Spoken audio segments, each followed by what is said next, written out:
Can police search your backpack without your permission or even without a warrant? The answer is actually more complicated than you might think. I'm Jeff Hampton. As a former prosecutor turned the people's lawyer, I'm going to explain to you your rights when cops want to search your backpack. We're going to cover 3 specific situations involving the search of your backpack. 1, maybe you're sitting at a park bench and cops walk up and they demand to search that backpack. Number 2, you get pulled over at a traffic stop. Cops look over, see your backpack in your car, they demand to search it. Finally, number 3, we're going to cover if cops just walk up to you and you're walking down the road and they say, "Hey, what do you got in that backpack?" We will dive into case law for each situation, and by the end of this video, you'll know not only how to handle yourself if cops want to search your backpack, but more importantly, you'll know how to stop them and protect yourself in this situation. Scenario number 1, you're sitting at a city park. Maybe you're sitting there minding your own business. You've got your backpack with you. All of a sudden, cops walk up and they start asking you questions. They suddenly detain you. And without a warrant or even your consent, they just start digging through your backpack. It's a terrible feeling when you know that your privacy is being violated. You start to think to yourself, is this even legal? This is more than just a hypothetical scenario. Situations like this have played out all over the country, and it brings up a lot of confusion about what cops can and cannot do when it comes to searching some container or a backpack you're wearing. In order to unravel the laws governing this situation, we have to start with the cornerstone of your protection, the Fourth Amendment. What does the Fourth Amendment actually protect? The language of the amendment is perfectly clear. It protects us against unreasonable searches and seizures. But what exactly constitutes unreasonable? This is where the courts get tricky. The Constitution is supposed to ensure that police cannot invade your personal space. Places like your home, your car, your phone, and your backpack. If the police now want to invade your personal space, they're supposed to be required to get a warrant under the Fourth Amendment. Until that is, the Supreme Court started creating exceptions to that warrant. Back in the good old days, back in the 1800s and early 1900s, law enforcement was required to have a warrant to search almost anything. But unfortunately, now that the Supreme Court has continued to create more and more exceptions, cops don't have to have a warrant nearly as often as we think. Let's examine each of these exceptions to the warrant requirement and what you can do to protect yourself. Exception number 1, search incident to arrest. This is one of the most well-known exceptions to the search warrant requirement, carved out by the Supreme Court. Essentially, the search incident to arrest exception to the Fourth Amendment allows cops to search you and areas immediately surrounding you after you've been arrested. Sounds pretty straightforward, right?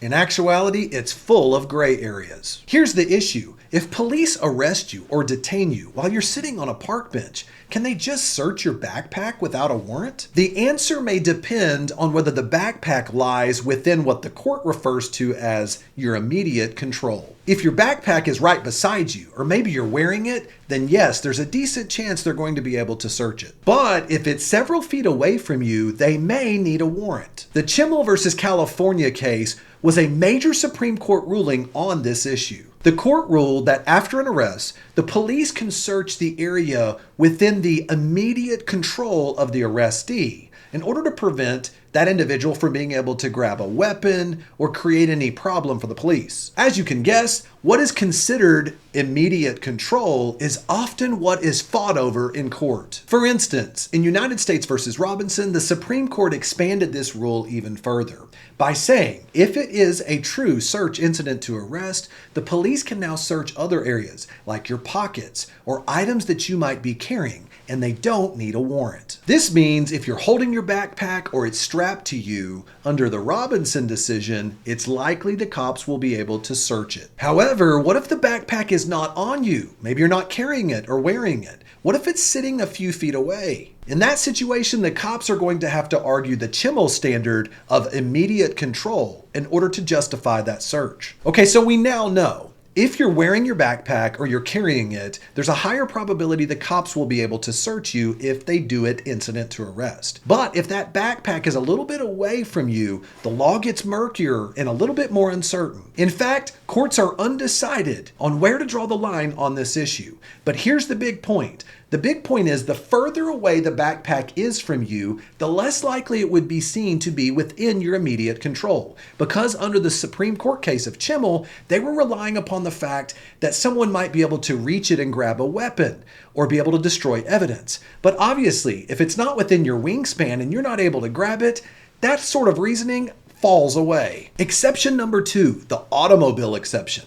What if you have your backpack in your car? This is perhaps the most misunderstood aspect of search law. Under this exception, police do not need a warrant to search your car if they have probable cause to believe your car contains evidence of a crime. The reasoning behind this is that vehicles are mobile. They can move around. And if cops had to be required to go get a warrant from a judge, there's a good chance they would lose out on being able to obtain the evidence and search the vehicle. But now let's complicate things. What if your backpack is in the car also? Can they search this too? The answer depends on some nuances here. If cops have probable cause to search your car, they can then search containers within your car, including backpacks, if they have specific probable cause related to that container. In California versus Acevedo, the Supreme Court ruled that if police have probable cause to believe that a particular container within a car has contraband inside of the container, then they can search that container without a warrant. This decision actually clarified 2 points under the law. Number 1, the automobile exception under the Fourth Amendment does apply to containers found in the car. But in order to actually search and open up that container, the cops must have separate probable cause of a crime that has been committed or evidence within that container. So if the police search your car believing it contains some type of illegal drugs, they can then also search your backpack if they have separate probable cause that your backpack may contain those same illegal substances. But here's what's really important. The probable cause that they have must be very clearly articulated in the police report. This is where attorneys can attack this issue.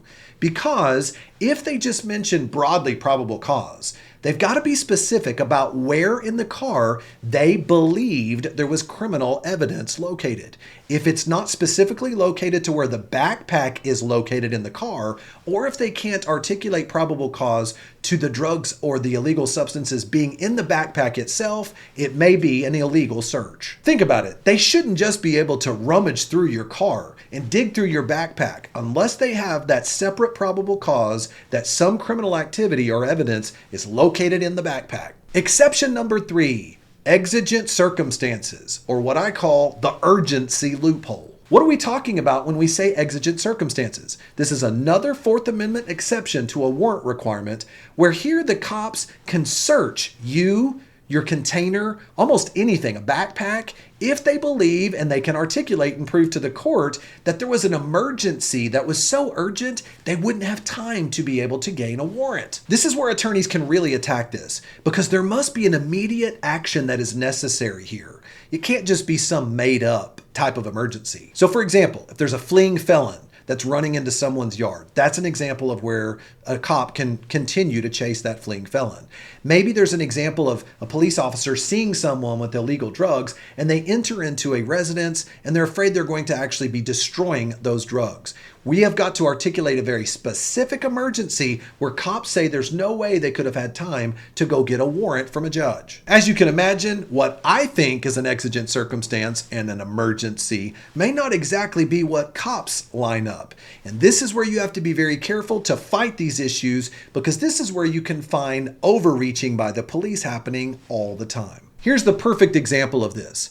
Imagine you're at a protest and police now believe, because of an anonymous tip, that they believe you are carrying illegal weapons in your backpack. This is an example where I could see cops claiming that the urgency of you getting away with those illegal weapons in your backpack or the threat to public safety that it creates could allow them to search you without a warrant in the name of exigent circumstances. But this type of discretion by cops can easily be abused, especially in high tense situations like protests. Here's the danger. If cops can claim an exigent circumstance with minimal evidence or anything to support it, then your Fourth Amendment rights are really not worth very much. It's a very slippery slope where the definition of urgent can get out of control and now we have illegal searches. Exception number 4, Consent searches. Why you should always think twice before ever saying yes. Perhaps the most dangerous and yet the most common way police are able to search without a warrant is by simply asking your permission. If police ask for your consent and you say yes, you've waived all of your Fourth Amendment protections, and now cops don't have to have any reason whatsoever to not only search your backpack but tear the whole thing apart. So what exactly should you say if cops ask, "Hey man, do you mind if I search your backpack?" You should politely refuse any consent to search. And I want you to understand, refusing consent to search is never any implication of guilt. Look, you can probably tell if an officer is starting to suspect you and maybe they're starting to be a little aggressive with you. If an officer looks at you and starts sizing you up and saying, "Hey buddy, do you mind if I search your backpack?" If you start feeling uncomfortable, the first thing you should say is, "Officer, I do not consent to any searches, and I exercise my right to remain silent and refuse to answer any questions without my lawyer present." This clear statement protects your constitutional rights. And even if the cop persists in trying to move forward, you can continue to remain silent and you do not have to say another word, and they cannot use your silence against you once you have invoked your rights to remain silent. I know some of you are thinking right now, "Come on, Jeff, why should I care? I've got nothing to hide." And I know I get these comments all the time on my videos, but I want you to understand this line of thinking is more dangerous than you think. You are assuming that law enforcement always acts within the law and that they will never abuse their power when you give them consent. When you allow unwarranted searches without your objection, we are now setting a very dangerous precedent. If you just comply without question, you're making it easier for law enforcement to go outside the legal boundaries. But oh, by the way, even if you have nothing to hide, don't ever count on the fact that cops may misinterpret whatever they find when you consent to the search. I've seen this happen hundreds of times. A seemingly innocent item taken out of context can now immediately lead to not only you being detained, but possibly arrested and criminal charges. Even if you've done nothing wrong, don't forget, privacy is still a fundamental right. The Constitution grants you privacy rights. It's not about hiding things. It's about being in control and protecting your belongings and your information. I want to encourage you not to give that away simply because it feels easier in the moment. Finally, we need to all work together to protect all vulnerable communities. You know, I think about this. What if all of us stood up for our rights? What if we exercised those rights in all types of law enforcement encounters? If we did that, it would not only protect ourselves and our own privacy rights, but would also protect vulnerable communities. Those that are living in poverty are 10 times more likely to have law enforcement encounters and potentially face this type of abuse.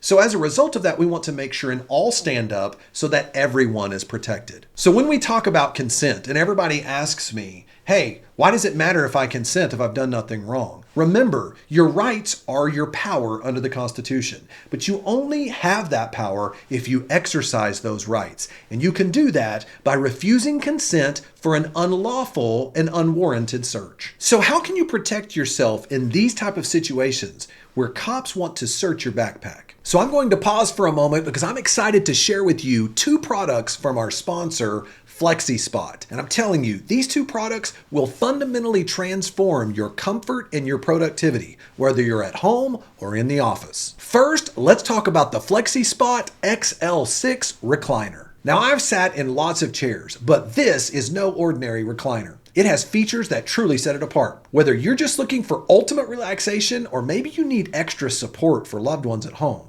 this chair is an absolute game changer. One of the standout features of the recliner is its dual motor system, which actually gives you independent control of the backrest and the footrest. Now look, unlike many other chairs, lift chairs that are on the market, the FlexiSpot XL6 can fully recline to almost 180 degrees, and it will support up to 400 pounds for the medium size, or if you're a bigger guy like me, 440 pounds for the tall size.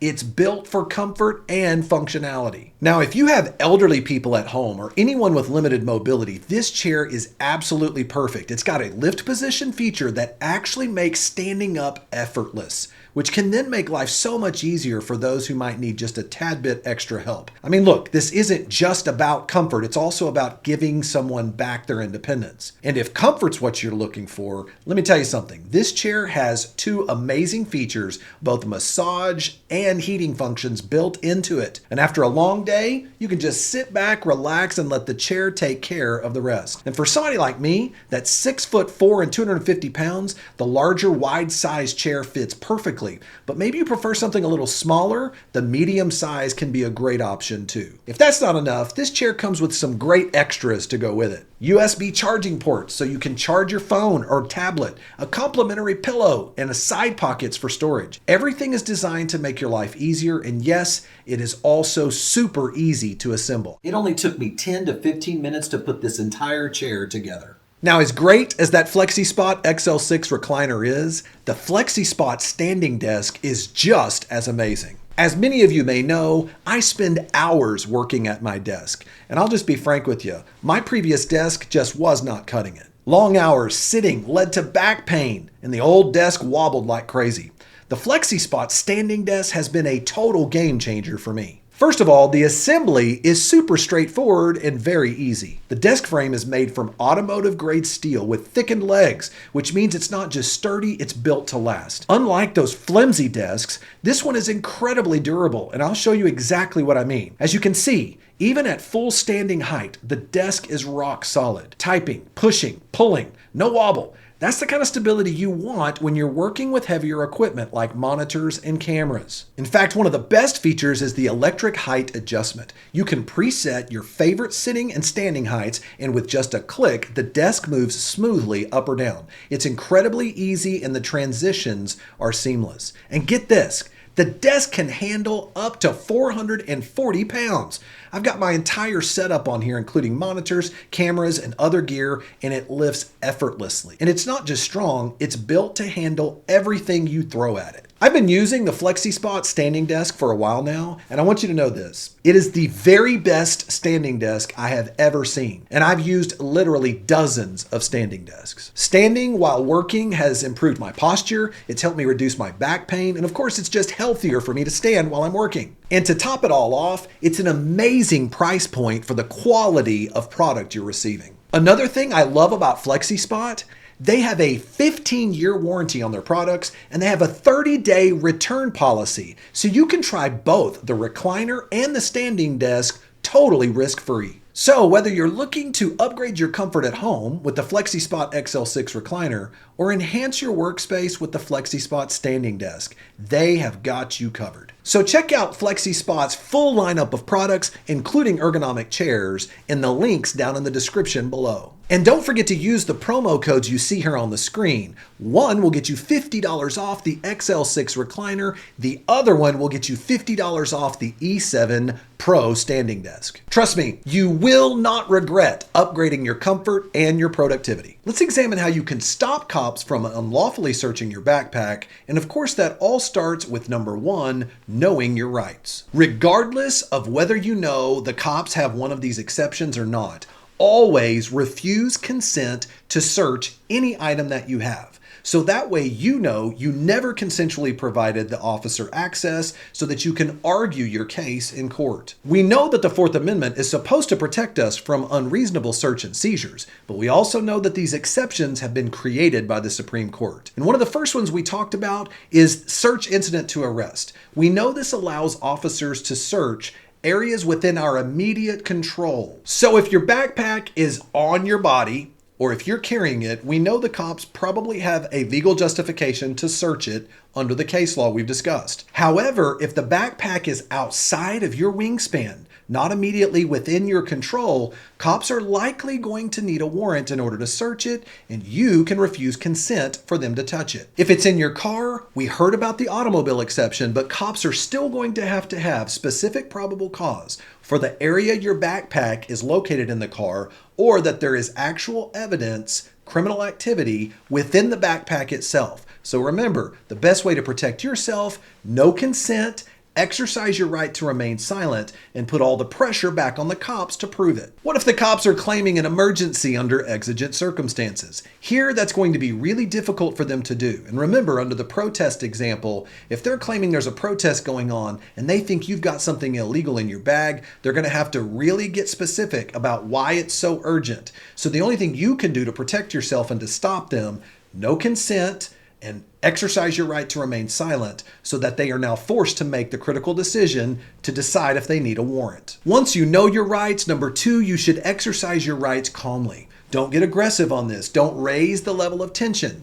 Cops will use your frustration and your emotion as a way to claim they are now in fear of officer safety, and they will use this as a way to be justified to try to treat you in a way that will elevate the situation towards a resisting arrest or even worse. So you want to make sure and remain quiet and calm as much as you can. No matter how irrational the cop is, if you remain calm, you're the professional, and all of this is being recorded, you're going to be able to protect yourself. Number 3, always ask if you're being detained. If an officer just walks up to you and starts talking to you, remember, if this is so-called a consensual encounter, you can just turn around and walk away. But you've got to be clear before you do that. Officer, am I being detained? Am I free to go? Number 4, always exercise your right to remain silent. Here we go, back to the whole point of, why can't I talk to the cops if I've done nothing wrong? Because you are trusting someone in a uniform that might already believe you've done something wrong. The moment you open your mouth, there's all types of opportunities for misinterpretation,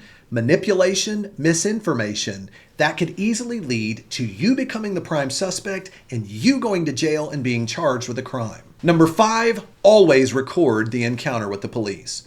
If a police officer starts getting aggressive with you or asking you questions, there's nothing wrong with you grabbing your phone, or if you have a camera in your vehicle, to be able to start recording the entire interaction. That way, all of it's able to be shown in court, and if things happen to just get out of hand, the court and the actual jury would be able to see that you were in the right and the cop was in the wrong. So remember, it's not only just knowing your rights, it's being smart enough to know to exercise those rights and protect yourself from any type of law enforcement interaction. Now, what if instead of grabbing your backpack, what if cops show up banging on your front door? Can you ignore a police officer if he's banging on your front door? What if they're standing there with guns drawn, demanding that you open the door immediately? Check out this next video where I give you 5 tips to protect yourself when the cops come knocking. See you over there.